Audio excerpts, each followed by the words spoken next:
बाइबेलनि पदफोरखौ बुङो जेरेखम डक्टर जाकिर नायकआ बाइबेल पदजों ख्रिस्टानफोरखौ एटाक खालामनाय बायदि पद रेफारेन्स होयै बियो दान्थे बिदान्थे खालामनो मोजां मोनो। नाथाय बियो जिसुखौ फोथाया, जिसुनि बिलिभार नङा, जिसुनि फलोवार नङा। जायहा गावखौ उन्दै खालामगोन बिसोर इसोरा बिनो गियान होगोन बाइबेलनि बिषयफोरखौ बुजिनो थाखाय। ख्रिस्टनियाव अनज्लायग्राफोर नोंथांमोन साफ्रोमनोबो आङो गोसो गोरबोनिफ्राय अननाय आरो सिबिनायखौ जासिहरबाय। बेनिफ्राय फोरबु जिसु ख्रिस्टनि मुङै आङो आंनि बर' बाइबेल प्रफेसि इउटिउब चेनेलाव नोंथांमोन साफ्रोमखौ नाजावनानै लाबाय। बे गुसुं समनि गेजेरावबो बेस्थ'तानि गेजेराव गुसुं मोनसे आङो मेसेजखौ नोंथांमोननि गेजेराव लाबोनो सानदों। जाय बिसयखौ जों मैया गिर्जायाव खोनाखांखाबाय बांसिनानो, आरो जायफ्रा खोनायाखै बिथांमोनाबो खोनादो। आङो मोनसेल' थिमखौहाय आं केपचार खालामदों जे जहन बाप्तिस्माया जिसुनि सोमोन्दै माबायदि प्रसार खालामदोंमोन। जोङो बेखौ मोननो हागोन गाहाम जहननि 3 अध्याय 22निफ्राय। बेयाव फरायलाङोब्ला जों मैया बेखौ मोननो हादों 22निफ्राय 36सिम।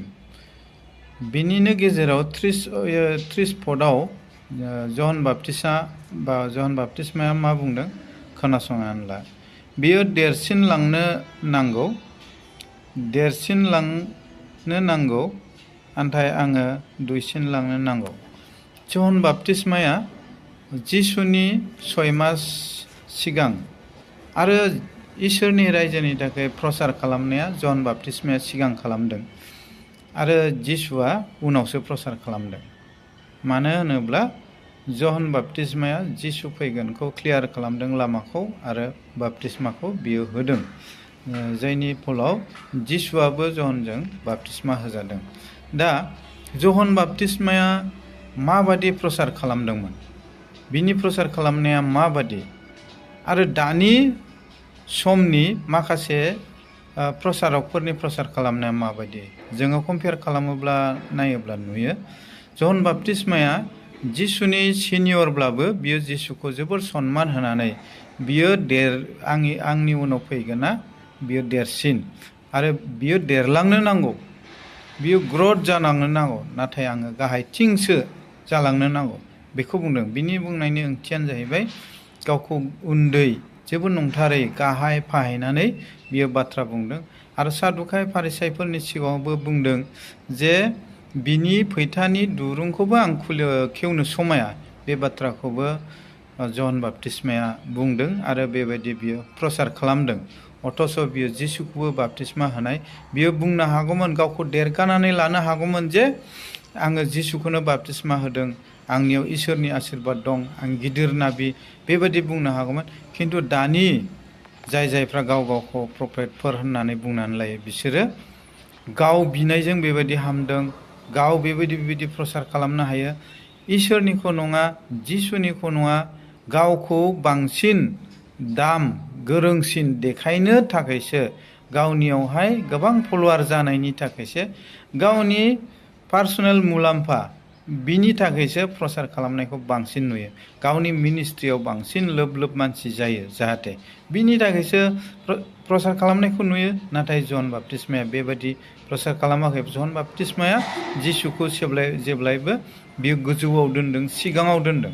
दानि प्रफेटफ्रा जिसुनि बाथ्राखौथ' बुंगोन, खिन्थु बियो गावनि मिनिस्ट्रिखौ फेहेरनायनि बा गावनि पार्सनेल लाबालाबनि थाखायसो बांसिन बाथ्राफोरखौ बुंनाय नुयो। आरो बिनि अनगायैबो माखासे संसारिक मानसिफोर दङ, बिसोरो जिसुखौथ' फोथाया, नाथाय बाइबेलनि बाथ्राफोरखौ बिसोरो बुङो, बाइबेलनि पदफोरखौ बुङो। जेरेखम डक्टर जाकिर नायकआ बाइबेल पदजों ख्रिस्टानफोरखौ एटाक खालामनाय बायदि पद रेफारेन्स होयै बियो दान्थे बिदान्थे खालामनो मोजां मोनो।